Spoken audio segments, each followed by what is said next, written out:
আছে, এটাও ডিম পাড়া অলরেডি শুরু হয়ে গেছে। এটা প্যারেন্টস রাখছিলাম, আপাতত প্যারেন্টস রাখবো না, বাচ্চার দাম কম। এখন ডিম পেড়ে ডিমটা এমনি মার্কেটে বিক্রি করবো, কারণ এটার ভালো প্রাইস আছে মার্কেটে, প্রায় আর এই যে 15 টাকা সেটের piece। ভিতর যেগুলা রয়েছে এগুলা কি মুরগি? হ্যাঁ, আপনারা খাঁচায় যেটা দেখছেন ওইটা হচ্ছে লেয়ার মুরগি বলে ওটাকে, হচ্ছে ব্রাউন লেয়ার। মানে এটা কি টাইগার টাইগার না, টাইগার না, এটাকে লেয়ার বলে। এটার জাত হচ্ছে কাজির বাচ্চা, এটা হচ্ছে হাই লাইনের জাতের বাচ্চা, এটাকে লেয়ার বলে, ব্রাউন লেয়ার। Brown layer. হ্যাঁ, এটা লেয়ার মুরগি।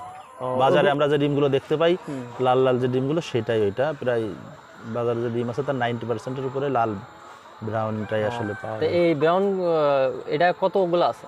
এখন আমার অল্প মুরগি আছে, এখন 550 মতো মুরগি আছে। এর আগে গতবার বা তার আগের বার আমার প্রায় 3,000 3,500 পর্যন্ত প্রোডাকশনে ছিল। এখন ওইখানে আছে 550, আর এইখানে এই পাশে 550 আছে। এটা অবশ্য সোনালি, এটা সবেমাত্র প্রোডাকশন শুরু এগুলা হচ্ছে। কত কত পিস? এইখানে 500 মতো, প্রায় 500